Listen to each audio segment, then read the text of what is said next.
संसद के अंदर हो या बाहर, हंगामा है कि थम नहीं रहा। कांग्रेस के सांसद अलग अलग अंदाज में अदानी का नाम लेकर प्रदर्शन कर रहे हैं। अदानी से यारी देश से गद्दारी नहीं चलेगी।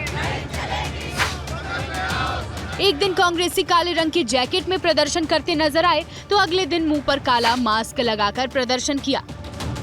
पिछले हफ्ते कांग्रेस के प्रदर्शन का ये अंदाज रहा तो इस हफ्ते सोमवार को मुखौटा लेकर प्रदर्शन करने संसद पहुंचे तो आज की सुबह बैग लेकर प्रदर्शन करने संसद पहुंच गए।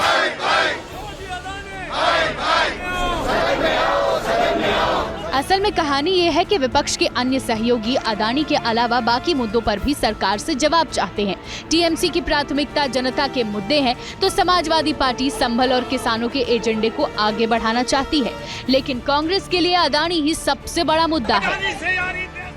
एक चीज मुझे बड़ा चकित कर रहे हैं कि जिस दिन से अदानी जी के खिलाफ राहुल गांधी अपना तेवर दिखाना शुरू किए हैं, उसी दिन से ये एक नया रुख इंडिया गठबंधन के हम देख पा रहे हैं।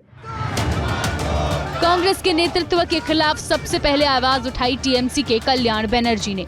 27 नवंबर को ही कल्याण बनर्जी ने कांग्रेस से इंडिया गठबंधन का नेतृत्व छोड़ने की मांग की। All the leaders of the India alliance that all you accept Mamata Banerjee as a leader.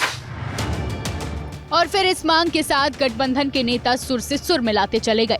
Samajwadi party से लेकर उद्धव की शिवसेना भी ममता की हिमायती बन चुकी है। शरद पवार और केजरीवाल का भी सॉफ्ट कॉर्नर ममता को लेकर है।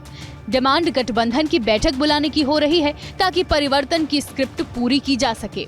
अगर कोई नई बात रखना चाहता है और इंडिया ब्लॉक को ताकत देना चाहते हैं, लीडरशिप बदल कर और उससे ताकत बढ़ जाती है, तो उसमें विचार होना चाहिए कि जब इसके बारे में कोई फैसला लेने के लिए मीटिंग होगी और इंडिया गठबंधन के दल बैठेंगे तो उस समय अपनी राय देंगे।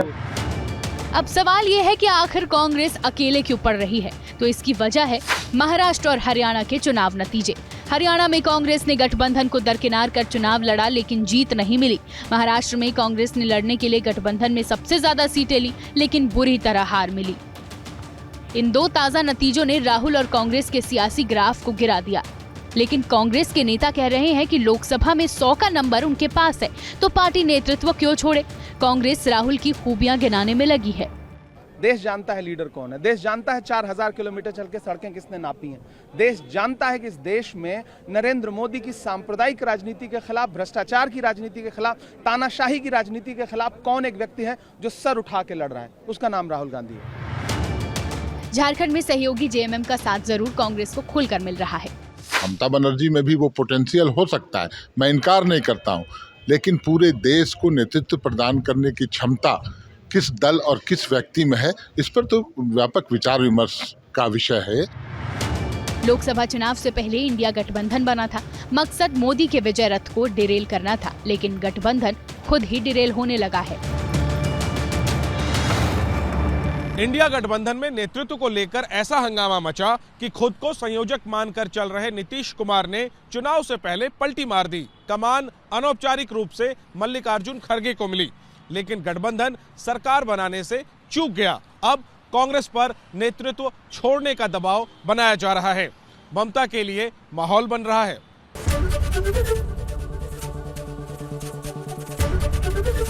एबीपी गंगा, खबर आपकी, जुबान आपकी।